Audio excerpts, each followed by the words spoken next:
que passamos durante o dia, elevar o nosso pensamento a Deus Pai Todo-Poderoso, nosso Mestre e Irmão Jesus, aos mentores e espíritos iluminados que já se encontram presentes nesta casa, e solicitar a espiritualidade maior, toda a inspiração necessária para que possamos, através das palavras de Jesus, conseguir o entendimento de suas palavras, do seu carinho e da sua inteira fraternidade. Que eu seja o seu instrumento e que seja fiel à sua palavra. Que assim seja.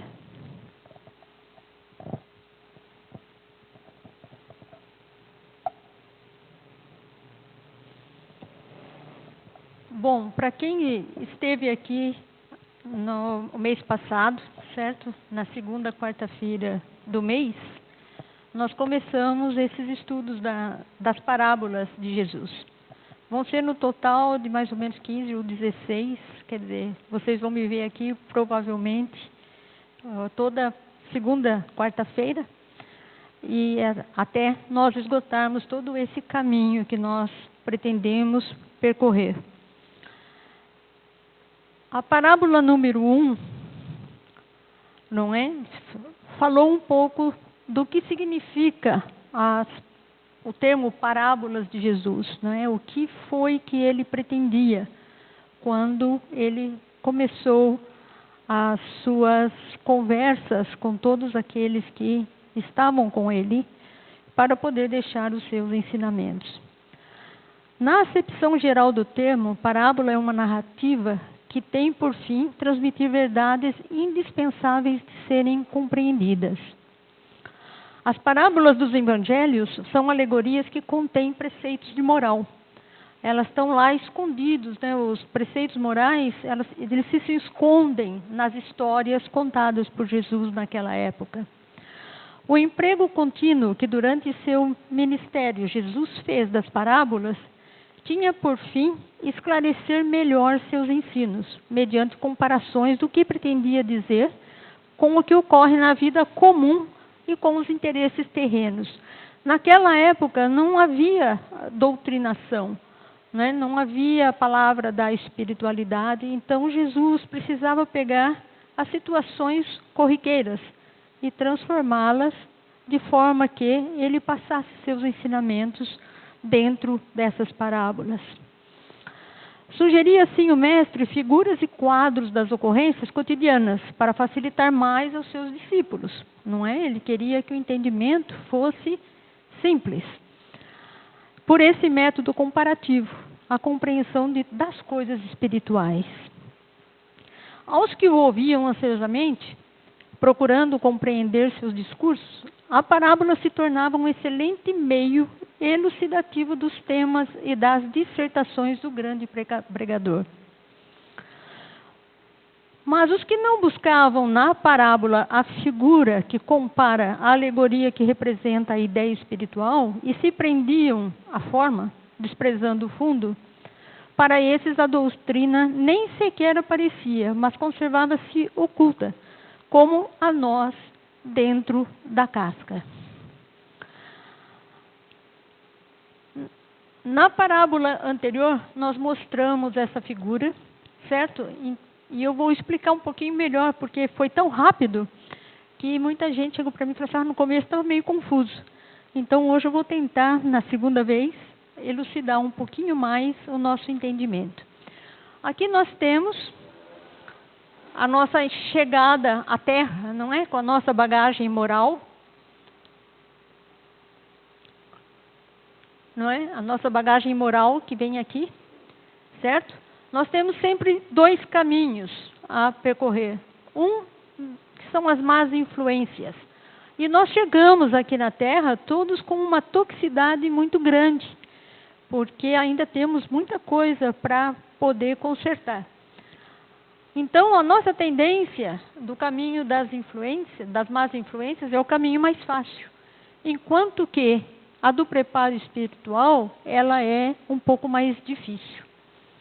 Temos a bagagem espiritual e temos aqui o livre-arbítrio, que é a nossa escolha entre os dois caminhos. Um deles nos leva ao império dos prazeres, que é muito mais confortável, muito mais rápido e mais delirante. E aqui nos leva ao verdadeiro reino, que é o reino de Deus, e ao abraço de Jesus.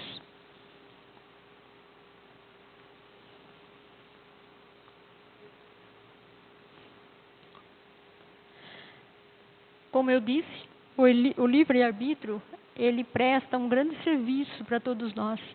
E quanto mais a nossa bagagem moral fica maior, mais fácil é de nós exercermos o livre-arbítrio para ir para o caminho do preparo espiritual. E aumentamos a nossa bagagem. Então, mais ou menos é isso tudo aqui, não é? Nós temos os talentos que nos é dado quando chegamos e a nossa toxicidade também, que são todos aqueles sentimentos, aqueles vícios, não é? Que o egoísmo é o pai deles, mas temos também o ciúme, a inveja, o rancor, e que temos que realmente dominar o mal e conseguir ir para o caminho do bem. E isso é sempre dessa forma que nós mostramos aqui. Talentos, virtudes, bagagem moral, talentos, virtudes e assim em diante. E nós sabemos que existe o inevitável, não é? Que sempre existe um fim. Existe um começo da vida, o começo do fim, não é? Que seria da encarnação, mas que também existe o caminho da eternidade. A parábola dos talentos, ela visou, então, os deveres que nos assistem, a multiplicação das virtudes, a evolução espiritual, que foi do que nós falamos na semana que passou. Isso é mais para deixarmos todos, assim, na mesma página, não é? Para que possamos continuar. Hoje vai ser a número 2. E qual será a que nós vamos abrir? Eu vou pedir para minha filha ler mais uma vez. Porque o reino dos céus é semelhante a um proprietário que saiu de madrugada a assalariar trabalhadores para sua vinha, e feito com os trabalhadores o ajuste de 1 denário por dia, mandou-os para sua vinha. Tendo saído cerca da hora terceira, viu estarem outros na praça, desocupados, e disse-lhes: Ide também vós para a minha vinha, e vos darei o que for justo. E eles foram. Saiu outra vez cerca da hora sexta, e da nona, e fez o mesmo. E cerca da 1/10, saiu e achou outros que lá estavam, e perguntou-lhes: Por que estáis aqui todo o dia desocupados? Responderam-lhe: Porque ninguém nos assalariou. Disse-lhes: Ide também para a minha vinha. À tarde, disse o dono da vinha ao seu administrador: Chama os trabalhadores e paga-lhes o salário, começando pelos últimos e acabando pelos primeiros. Tendo chegado os que tinham sido assalariados cerca da 1/10 hora, receberam 1 denário cada um. Vindo os primeiros, pensavam que havia de receber mais, porém receberam igualmente 1 denário cada um. Ao receberem-no, murmuravam contra o proprietário, alegando: Esses últimos trabalharam somente 1 hora, e os igualastes a nós, que suportamos o peso do dia e o calor extremo. Mas o proprietário disse a um deles: Meu amigo, não te faço injustiça. Não ajustaste comigo por 1 denário? Toma o que é teu e vai-te embora, pois quero dar a este último tanto como a ti. Não me é lícito fazer o que me apraz do que é meu? Acaso o teu olho é mau porque eu sou bom? Assim, os últimos serão os primeiros, e os primeiros serão os últimos. Aqueles que aqui estiveram também receberam a informação de que 1 denário era o valor que se dava a 1 dia de trabalho.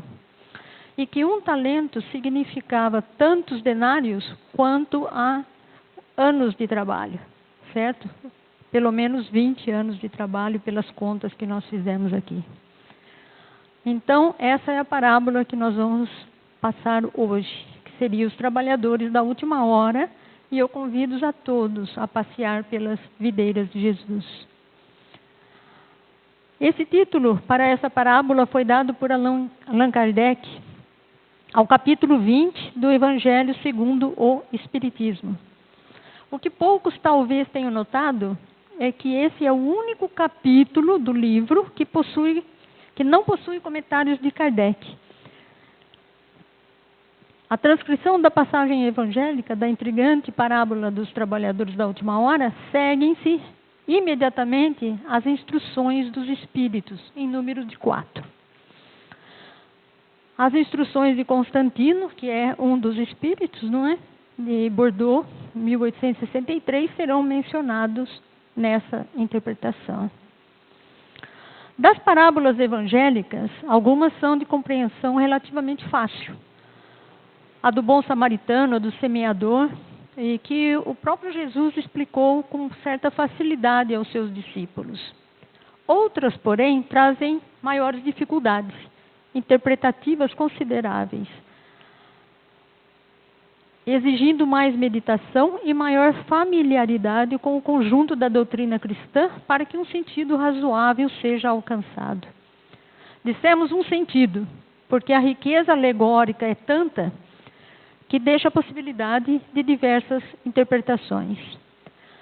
A parábola dos trabalhadores da última hora seguramente pertence à classe das parábolas difíceis, já que compara o reino dos céus, onde tudo é justiça, com uma situação aparentemente injusta, a remuneração igual para jornadas de trabalho desiguais. A alegoria exprime e revela um princípio diferente daquele que ele literalmente enuncia. Parece à primeira vista, e todos nós, quando lemos essa parábola, pensamos a mesma coisa, não é? Haver injustiça da parte daquele proprietário que manda pagar igual salário aos obreiros das diversas horas do dia. Seria justo pagar a mesma diária aos que entraram às 9, ao meio-dia e até mesmo à 1ª hora? Para entrarmos no mérito do critério que se baseou o proprietário da vinha, cumpre lembrar-nos que a parábola tem relação com o reino dos céus, isto é, com os meios e processos empregados para a sua conquista. Nesse particular, o tempo constitui elemento de menor importância. A cada um será dado segundo suas obras, e não segundo o seu tempo, mais ou menos dilatado, de sua atuação nos arraiais do credo que professa. Que teriam produzido aqueles assalariados ao decurso de 1 hora? Certamente, o pouco que fizeram os da 1ª hora supera tanto em qualidade aos que fizeram os outros em quantidade, que os bons olhos do proprietário entenderam ser a justiça dar-lhes a mesma paga. Em realidade, o que se viu é que o trabalho destes valia mais do que o dos outros, fazendo nesse cômputo abstração do fator tempo. A sabedoria da sentença evangélica, a cada um será dado segundo as suas obras, abrange 2 aspectos distintos, um objetivo e o outro subjetivo. Somente no conhecimento exato de ambos é possível apurar com acerto e com justiça. Por vezes há mais estimação nos feitos sem maior importância do que nas vultuosas obras. É o caso da viúva, não é? Que chegou no gasofilácio, não é? Uma palavra difícil, e lançou lá 2 moedinhas de cobre de valor ínfimo. E aos olhos de Jesus, não é? Isso foi um grande empreendimento. Ela fez uma grande doação porque ela praticamente não tinha o que doar. Os olhos humanos não podem medir os valores dessa natureza, mas os do Filho de Deus vão descobri-los nos íntimos recessos da alma humana. Recordemos mais uma vez que a semelhança, ora comentado, né, se relaciona ao reino de Deus, ao reino dos céus. Somos todos trabalhadores da vinha do Senhor, que é o planeta onde nos achamos. Cada um age no setor que lhe foi destinado, iniciando o trabalho em horas diversas. O proprietário observa atentamente a maneira como os ceareiros trabalham, julgando o mérito individual não pelo tempo, nem pelo volume da produção, mas pelo caminho de perfeição imprimido à obra. O bom obreiro tem os olhos fixos no mister que executa e não nos ponteiros do relógio. Pensa menos na recompensa que no acabamento da sua tarefa. Só canta bem quem canta por amor. Os músculos refletem as vibrações do cérebro do coração. O que quer dizer? Valia muito mais para Deus e vale muito mais para Deus a qualidade do que toda a quantidade de tempo que nós entregamos. Muitas vezes nós chegamos a qualquer religião, pode ser religião católica, espírita, qualquer que seja, e nós ficamos sempre na mesma, não é? Então nós temos horas, não é, de assistir palestras, horas de passes, horas de tudo. Mas não na qualidade do trabalho, quando isso é medido por Deus, pelo nosso Pai, Ele vai fazer uma relativização. Fala assim, ok, não é? Vocês passaram a vida toda trabalhando, mas o que de real foi produzido e com que qualidade foi produzido? Por essa interpretação, nós, portanto, trabalhadores encontrados ociosos na praça, não nos preocupemos com o peso e a suntuosidade das nossas obras. Tampouco nos deixemos impressionar com o tempo que temos empregado em produzi-las. E menos ainda com a recompensa presente ou futura. Deus nos dará o que for justo aos olhos dele. Confiemos como confiaram os trabalhadores das derradeiras horas. E assim verificamos que a parábola em apreço encerra a mais bela e excelente apologia da justiça. Os primeiros serão os últimos, e os últimos serão os primeiros, porque muitos serão os chamados e poucos os escolhidos. Voltando aqui ao nosso diagrama, não é? Agora um pouquinho diferente, porque foi colocado aqui o egoísmo, né, como sendo o pai dos vícios, o altruísmo como sendo o pai ou a mãe de todas as boas ações e todo o nosso amor. O que acontece? Quando chegamos à Terra novamente, intoxicados, né, já com os nossos talentos, né, que nós vimos na parábola passada, a nossa bagagem moral, né, com o trabalho que fizemos em todas as encarnações anteriores, e chegamos aqui. Isso vale também para a própria vida, os anos que temos pela frente. Então, o que acontece? Desperdiçamos muitas vezes aqui, certo? E muitas vezes, se nós tivermos uma bagagem moral bastante alta, nós podemos até caminhar totalmente por aqui. Mas o que acontece se nós andarmos por aqui, que é o caminho que a gente diz ser mais fácil? Então, nós estamos andando, não é? Por este caminho. Aí nós chegamos num ponto aonde damos uma parada. Nossa, não está dando aqui. Aí temos um ponto de parada, não é? Aqui.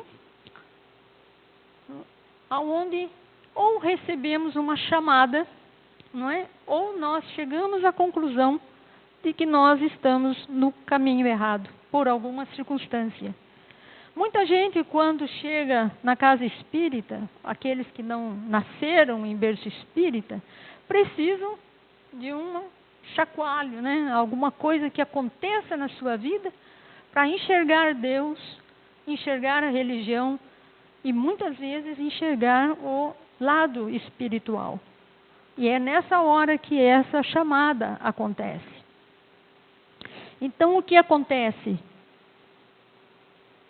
Estamos aqui, certo? Chegamos neste ponto e, de repente, temos essa chamada, certo? Nós temos, novamente, duas opções. Uma é de continuar por aqui, mesmo tendo a chamada, ou Deus nos dá a ideia de que nós podemos caminhar por um outro caminho para chegar no mesmo ponto de chegada. Isso se chama um desvio, não é? E esse desvio, ele pode acontecer em toda essa trajetória. Ele pode acontecer aqui, aqui, ou até aqui. Se vocês veem os caminhos que vão para um lado ou vão para o outro, cada vez eles estão mais distantes. Aqui ele está um pouco mais perto, aqui ele está mais distante. Mas muita gente chega até quase o fim da vida para receber a chamada. E tem um grande caminho a ser percorrido e que vai depender da qualidade de suas obras para poder chegar ou não chegar, ou chegar mais depressa. E agora eu pergunto a vocês, aqui está aonde nós colocamos, não é? A parábola da vinha. Por quê? Ela está exatamente aqui na misericórdia de Deus de nos dar as possibilidades de nós darmos uma parada, refletirmos sobre a nossa vida e procurar por outro caminho.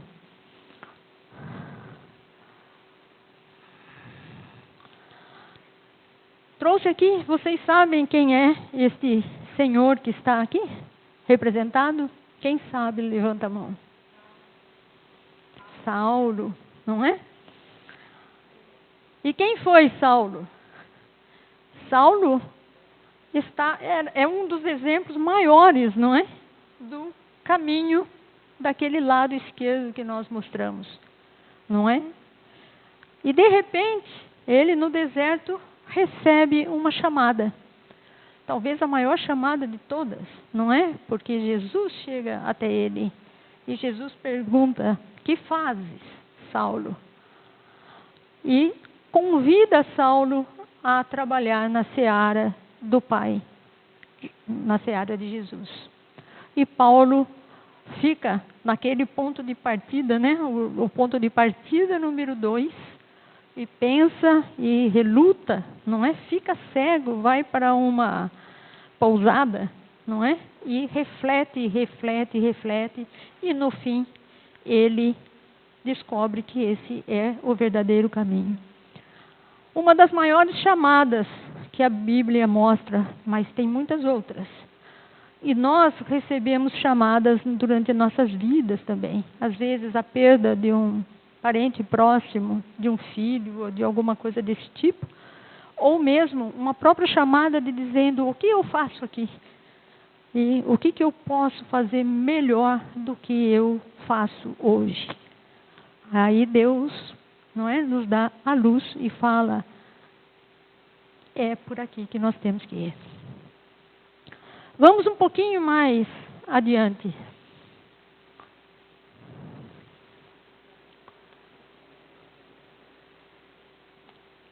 Na visão espiritual, o que significa os trabalhadores da última hora? E agora nós vamos de Rodolfo Caligares. Uma vez que o mérito de cada obreiro seja ferido, não pelas horas de serviço, mas pela qualidade, ao dono do negócio interessa saber se, para dar o mesmo rendimento, um precisa de 12 horas, outro de 9, outro de 6, outro de 3 e outro de 1. Malgrado a diversidade das horas de trabalho, a remuneração igual aqui é de inteira justiça. Vocês concordam agora que é justo?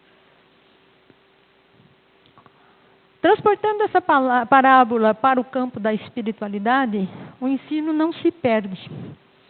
Pelo contrário, destaca-se ainda mais.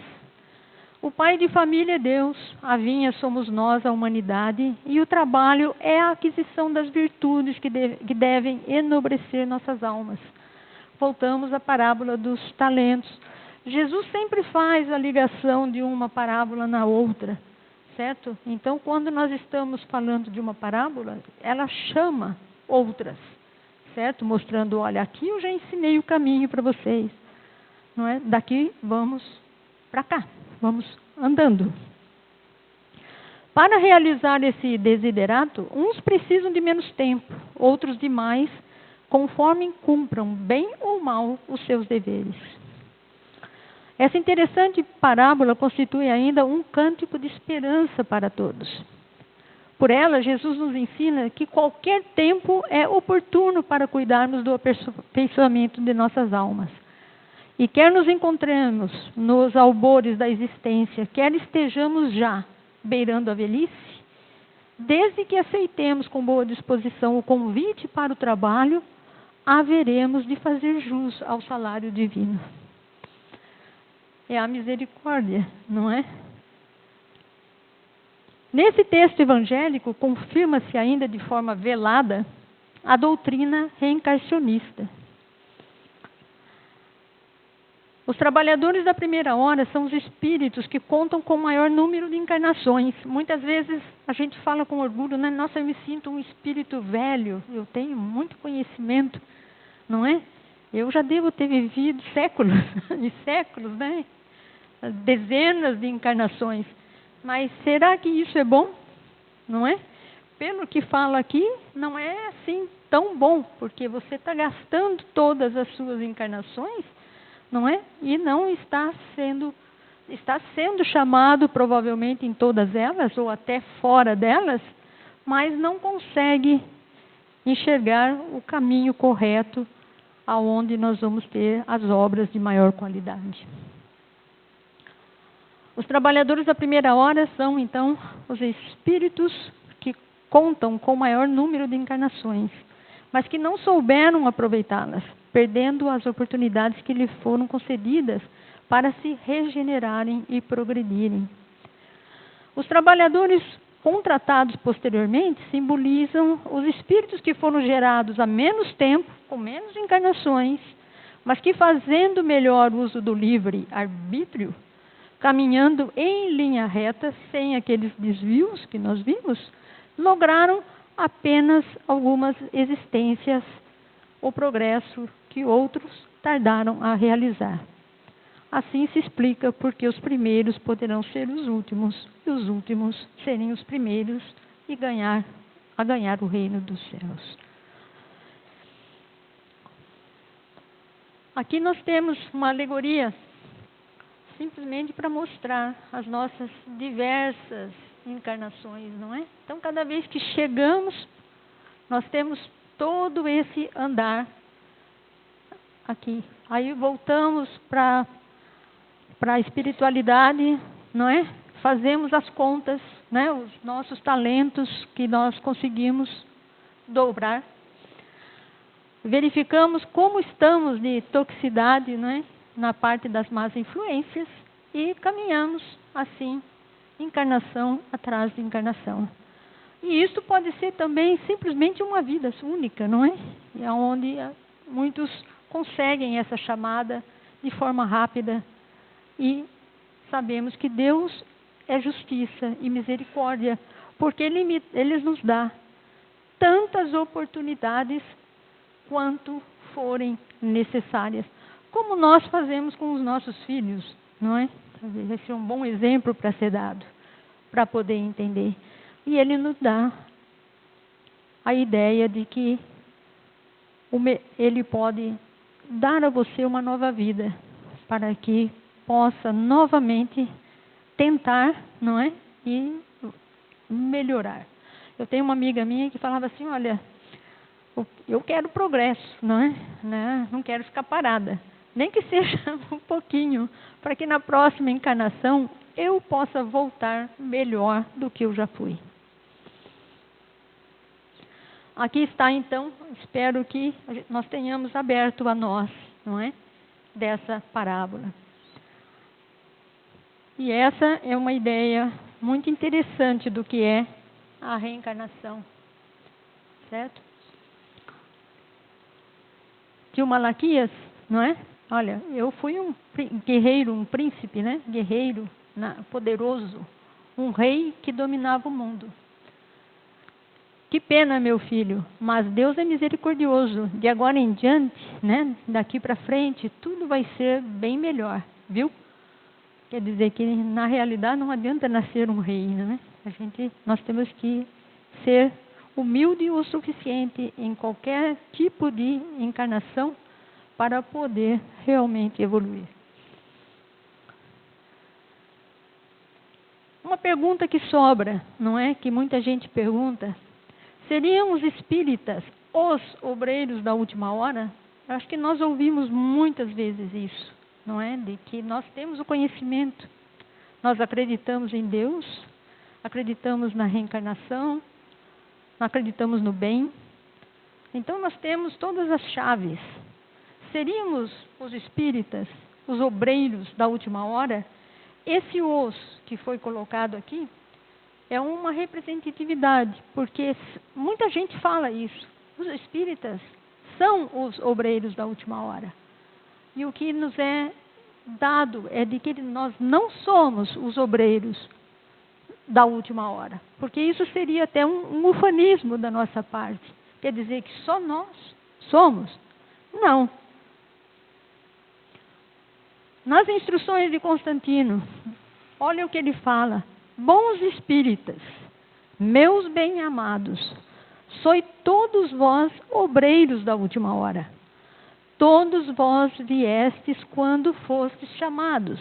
Ele diz: aquele que chega e se transforma em espírita, ele foi chamado.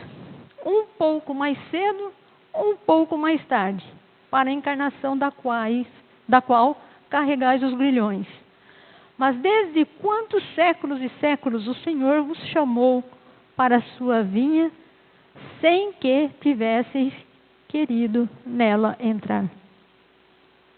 Depois, para quem quiser ir ao capítulo 20, dá para ler todas as instruções de Constantino, até vale a pena, porque aqui tem um pouco, ele vai um pouco mais à frente com tudo isso. Mas a máxima dessa instrução é: empregai bem essa hora. Essa hora foi dada. Nós fomos chamados. E daqui para frente, nós temos o entendimento de que nós fomos chamados. E Jesus está para nos ajudar e trazer toda a ajuda que for necessária para que nós possamos, nessa última hora, seguir os seus caminhos e conseguir melhorar as nossas obras. Em resumo, trabalhadores da última hora, somos chamados a qualquer hora. O trabalho produtivo de qualidade, a independência do tempo.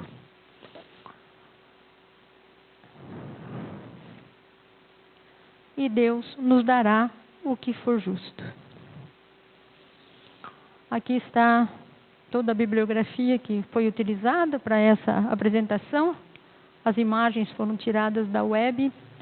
E aqui está o nosso cronograma. Se vocês têm interesse, não é? Então, todas essas são 15 parábolas, não é?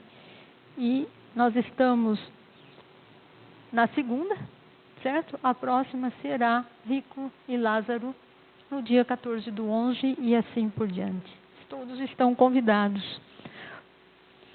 Porque a nossa proposta aqui é compreender as parábolas percorrendo o caminho do entendimento com Jesus. Muito obrigada.